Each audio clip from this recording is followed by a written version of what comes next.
ایک چٹکلا آپ کو سناتا ہوں میں اپنی زندگی کا. ہم پڑھنے آئے سہارنپور تو وہاں کچھ لڑکے ملے تو انہوں نے مجھے کہا کہ مولوی صاحب آپ کا پاجامہ نا ٹخنوں سے نیچے ہے. تو میں نے کہا پھر؟ کہتا ہے اس کو اونچا کر لو. میں اگر اونچا کریں گے کہتا اگر نیچا رہے گا تو جہنم میں جاؤ گے, اگر اونچا کرو گے تو بولو. آپ کو بھی پتہ ہے یہ بات, آپ کو بھی پتہ ہے. تو میں نے پاجامہ اونچا کر لیا.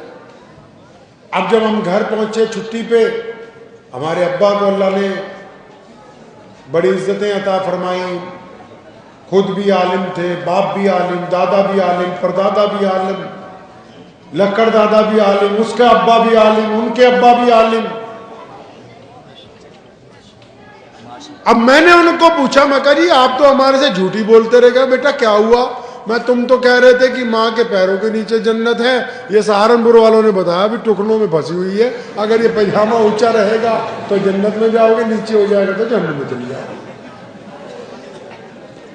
اب جب اسی سہارنپور میں حضرت مولانا مفتی مظفر حسین صاحب مفتی اعظم رحمۃ اللہ علیہ سے پڑھنا شروع کیا تو انہوں نے کہا, امام بخاری نے اس بات کو نقل کیا کہ رسول اللہ نے کہا کہ اپنے کپڑا ٹکنوں سے اونچا کر لو, اور فرمایا جب یہ کہا تو ابو بکر آئے دوڑے دوڑے, یا رسول اللہ میرا پاجامہ تو اکثر ڈھلک جاتا ہے. کئی لوگوں کا جسم موٹا ہوتا ہے نا, اکثر پاجامہ لنگی ڈھلک جاتی ہے. فرمایا یا رسول اللہ میرا تو اکثر لنگی جو ہے ڈھلک جاتی ہے. اور فرمایا ابو بکر تیرے لیے تھوڑی کہا ہے.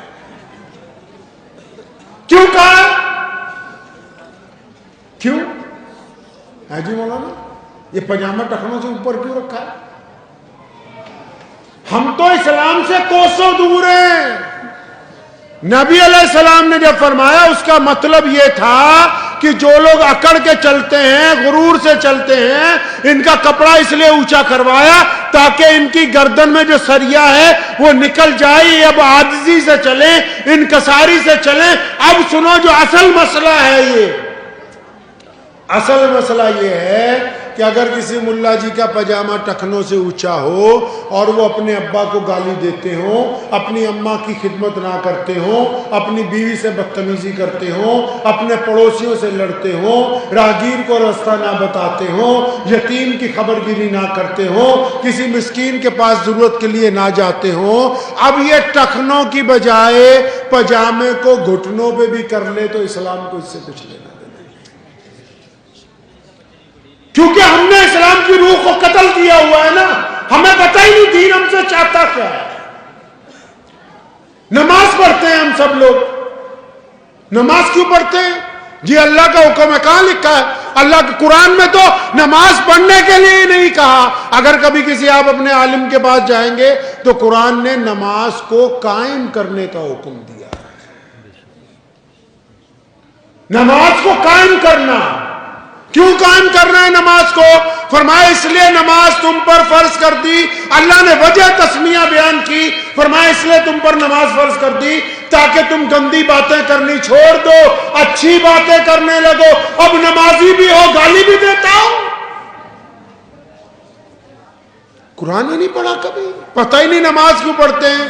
ارے بھائی اللہ کو اچھے لوگوں کی ضرورت تھی جو رسول اللہ کا ساتھ دیں. اللہ کو اس دین میں اچھے لوگوں کی ضرورت ہے جو نبی علیہ السلام کی باتیں آگے تک پہنچائیں, جو نبی علیہ السلام کا نمونہ لوگوں کو پیش کریں. اب اچھے لوگوں کو بنانے کے لیے کیا کیا؟ فیکٹری لگا دی مسجد کی شکل میں کہ یہاں اچھے لوگ تیار ہوں گے. اب اس فیکٹری میں آج کل کیا ہو رہا جی؟